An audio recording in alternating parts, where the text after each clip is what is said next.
Ladies and gentlemen, welcome back to another very special, as always, episode of the Hyperconscious Podcast. We hope you enjoyed our latest episode. Do you remember what we talked about? In the last episode? Small talks? It was that 5-minute clinic.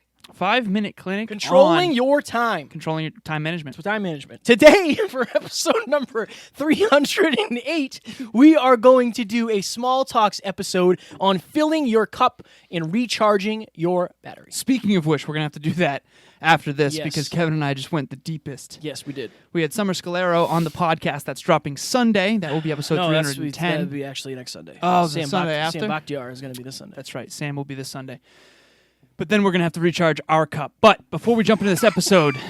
Say recharge our cup. Refill our cup. We're cooked. Bear with us. Go on. So, I want you to imagine a world where you are not afraid of the scale. You are not afraid of food. You are in control of your own physique. Give a man a fish, feed him for a day. Teach a man to fish, feed him for a lifetime. That's what I do with my clients. I want you to feel empowered in the arena of fitness. I want you to feel in control of your own physique so that this summer you can go to the beach and feel like your physique is in your own control. And it's your actions, your daily disciplines, sleep, hydration, nutrition, training, and mobility. I have 2 spots open. If you are looking to design the physique of your dreams, hit me up. And Kevin just opened up for mindset coaching as well, so hit him up as well, and he will help you with fitness too. Yes, sure. Anything and everything to make Right. you the best version of yourself. And also imagine being part of a group where you belong, where you feel like you can be yourself and you actually get rewarded for that. You can be vulnerable, you can be transparent. That is what this group is designed for. Hyperconscious Nation is the place where you can be yourself and connect with like-minded individuals. What are you smirking about over there? Dude, I'm just in a giggly mood. Hyperconsciouspodcast.com. Click join, #Hyperconscious Nation. You'll be taken to our exclusive Facebook group where you can be you. All right. Hyper to conscious. Hyper to conscious. All right. So this is going to be a really good episode. It will. So if, Yes. if right now you're like, this is going to be brutal, it's not. We're going to turn it right around.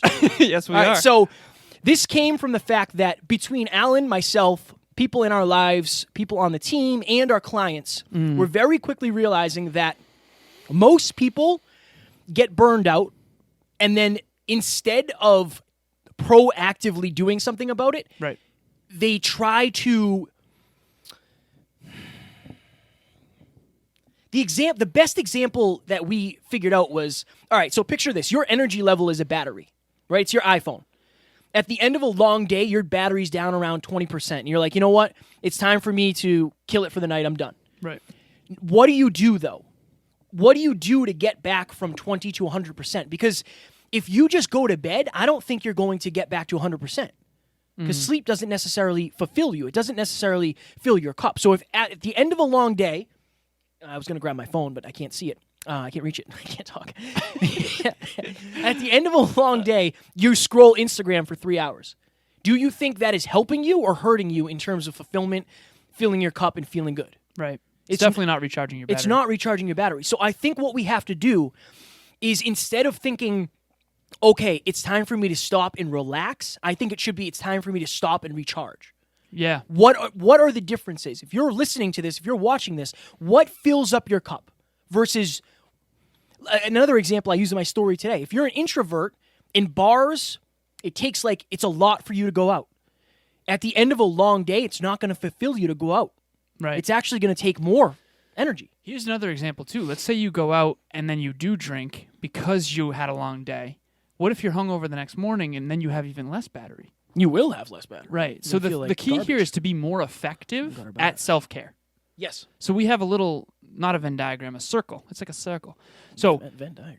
the iPhone is in the middle left portion, and let's say that's at 20%. Then we have an arrow going to self-care in the upper middle, and then we have an arrow going to the iPhone again at 80 to 100%. And then once you're at 80 or 100%, that's the other side of this.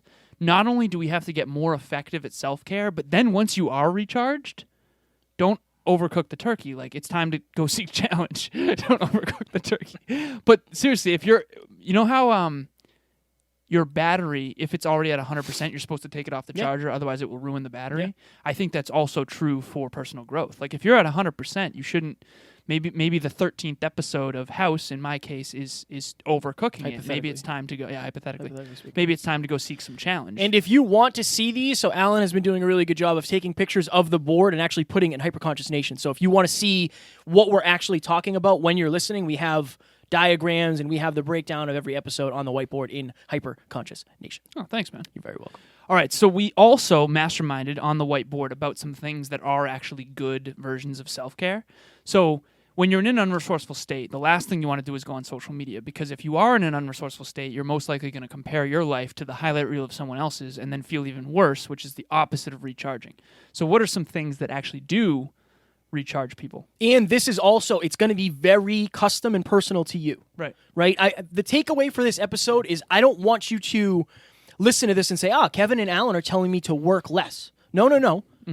I'm fine with you now as long as you're achieving what you want. If you're achieving what you want, except you don't feel like you're getting enough R&R, okay. I don't want you to work less.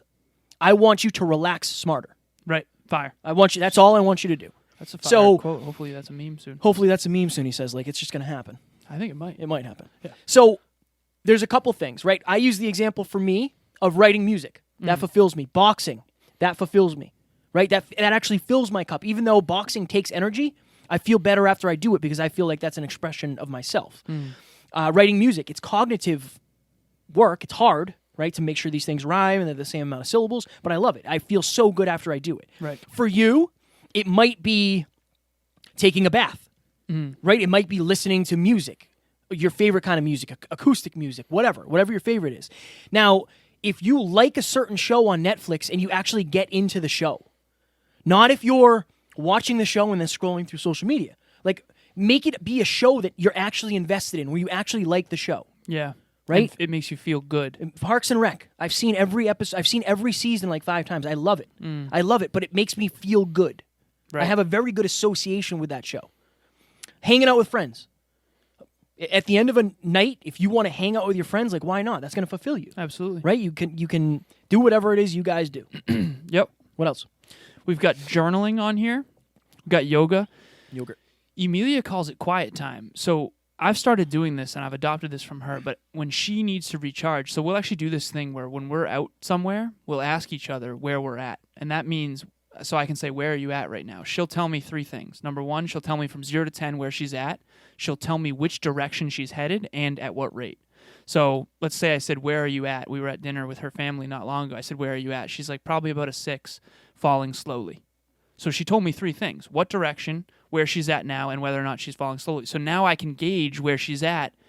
So now I know what kind of resourceful state she's in. So when we got home, we sought what she refers to as quiet time. We put on peaceful piano and we just hung out. We didn't do much. Playing the piano. Peaceful I piano was is playing the fire. piece of piano. Yeah. But and that's the thing. It's going to take time for you to figure out what it is for you. One of my clients the other day, we were talking on the phone, and I said, "Well, what was your battery at?" She's like, "Oh, it was a long day. I was tired." I said, "What did you do?" She said, "I watched Netflix." I said, "Did you feel fulfilled, or did it actually drain you?" And she said, "I don't really know." I said, "Okay, well, why don't you do art tonight instead? 5 minutes. I don't care. Right. Just 5 minutes. That's all." And Fire. but because I think most people are missing the fulfillment part. Right. Fulfillment comes last for most people. It's the scraps. It's the leftover time. Like, I guess I have an hour now where I can do something I like. When people say, how are you? What if they said, how fulfilled are you? I think we would have to make sure that there's a universal definition of fulfillment first. I think I didn't know what fulfillment was 2 years ago, really. Right. 3 years ago. Right. Right? Some other examples are cooking and baking, Yes. walks in nature. Eating, if you're me. Cardio could do it as well. I know a lot of my clients love cardio, even though I'm more focused on the weights. For me, weights fulfill me. Same. For sure. Same. Yeah, the weight training definitely is a thing. When I don't feel good, I love to go to the gym. But I want to preface that, though, because I don't always like to go to the gym. I think of it as like, what's therapy for you? Right. And obviously that's a fine line because you can pick up a bottle or get high or whatever. But like, what's a healthy form of therapy for you? Right. The weights. Yeah. Right? Maybe art for somebody. Maybe it's writing music. Maybe it's reading. Whatever it is for you. And this is the other thing we said. If you were waking up on a Sunday morning and you didn't have to worry about anything, Yeah. and you could do anything you wanted, and at the end of the day, you'd be like, that was the most relaxing but purposeful day where I did things that I knew made me feel good. what would they be? What would they be? Write With- out that list. Now those are your Yeah. tools for self-care. Yeah, and with the hope of getting more energy.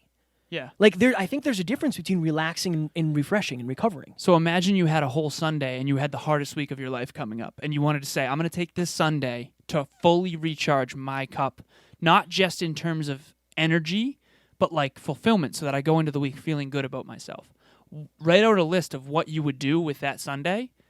Maybe it's hang out with your intimate partner. Maybe it's go for a walk in nature. Maybe it's take a long shower. Maybe it's take a bath. Maybe it's write music. Whatever that list is for you, have that list somewhere so that when your battery is at 20%, you go to something on that list. Because there are a lot of things that I do that I think are R&R, but then afterwards I don't really feel as good. Right. And then there are other things like reading with earplugs in the dark for me, and I put my iPhone, the flashlight on it, and I love it.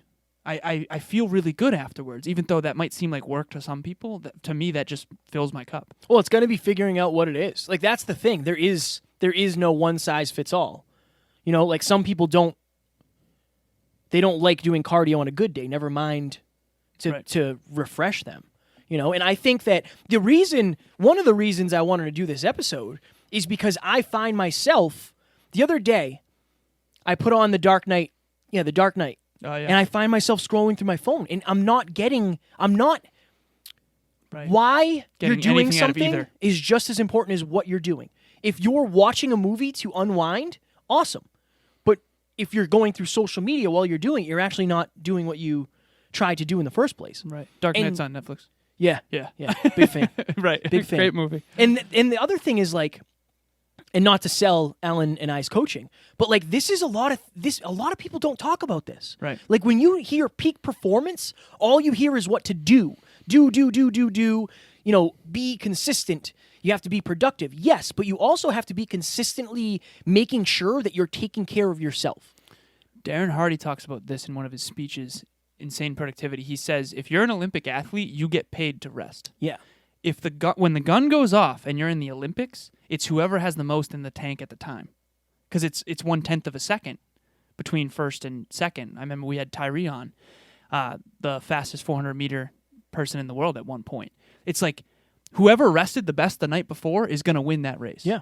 And if he was doing a bunch of things, like let's say he was watching The Dark Knight and scrolling social media, he probably wouldn't have recharged as well as if he did something that actually recharges him. Yeah. And this is the other thing too. Yes, we talk about making sure you're recharging, but when it's grind time, it also has to be grind time. I know. If you have to put in a long day because you have more work to get done, okay. Maybe you don't get your night of replenishment, right? I don't always. You don't always. Tonight will be tough. So today I've been up since 6, and I've been going, and I have a coaching call at 7:30 that will go till at least 8:30, if not 9. So today is a really long day. So tomorrow I'll probably have to do something to recharge. Right. And more I think that this is a part that like you don't hear Gary Vee talk about this. Right. And maybe he doesn't. Maybe for him, he's so happy with the grind that he loves the grind. Right. But I literally work this into my client's life because I've seen too many people burn down. And how do you stay consistent if you're not doing You this? can't. Right. And not everybody's wired the same. Right. Right? Like if I was coaching you, I would understand that like it's not the same for you. You like reading in bed with a flashlight? Yeah. Like, what are you in? The earplugs. It's just a strange person. But that's good for you and that works for you. That Yeah. doesn't work for me. That's what I need Parks and Recreation. Okay? So if anybody wants to coach me, Parks and Rec, just tell me that.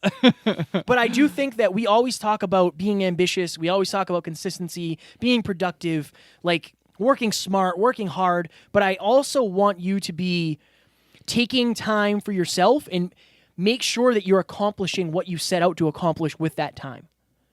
And maybe it's most likely recovery. It's most likely filling my cup so I can do this again tomorrow. That's the ultimate goal, right? The ultimate goal is to be consistent. Remember, Lori Harder said, what, 60% days? Yeah. 80% days? 60%. 60% When she was writing days? her book, we asked her how that was so difficult, and she said she designed these incredible 100% days, and she ended up getting only 60% of them, but she would rather do that than, have 200% days and then 0% days. And I think that's where a lot of people end up. They'll do so much work, and it'll be like, that's the most productive day I've ever had. And then tomorrow it's like, oh, geez, I'm burnt out. I can't do any work today. You think it would be smarter to have a more productive week? Yeah. But Dave Meltzer says that all the time. He's like, "Oh, I'm the greatest mood ever. I had the most productive week That's a great way to look at it. ever." Because if you're looking at having a productive week, you have to look at where you're filling your cup. Whereas if it's you're looking to have every day be productive, maybe it'll be more harder. Lori harder. Timer went off. Yeah, I know. We got to get out of here. We need any excuse to get off these mics right now is a good one for us. I just want to make sure that you are walking the fine line between saying, like, you know what, I'm burnt out even though I'm not. You got to be real with yourself when it comes to your battery, Right. right? Like, Alan and I are supposed to record an episode after this. We're not going to because I was like, dude, I'm fried right now. Right. Like, I need to go home and seek comfort. I'm going to park my butt in front of the TV and relax, right? I've been up since 6. I haven't stopped, and it's been 13. I literally haven't stopped. It's 13 hours straight. I haven't even eaten. That was my muffin. But Yeah, I got you a muffin. But so for me, I'm going to seek something that fills me up. The quality of the episode would have been hurt as well. Yes. So it's like, I'm going to see you tomorrow anyway. Why not do it then? Thursday. Because that can work. Oh, Thursday? Yeah. Tomorrow's Wednesday? Tomorrow's Wednesday. Okay. 10-second blip. 10-second blip. I do not want you to work any less. I want you to relax and recharge better. Fire. I would say try to shoot for productive weeks, and that means designing your week in a way where there's self-care consistently in each day. The goal should be maximizing productivity, but self-care is a part of that. I like that. All right. What are we doing next? Do we know? We were considering doing character ethic versus personality ethic, but I also wanted to talk to you about circle of concern and circle of influence. We'll talk about it. Yeah, We'll we'll talk figure about it it out. We'll figure it out. TBD. There will be an episode on Friday where we will talk into these microphones about something with the ultimate goal to help you guys and make you become the best versions of yourself. We hope you enjoyed this, and we will talk to you on Friday. Talk to you soon. Bye.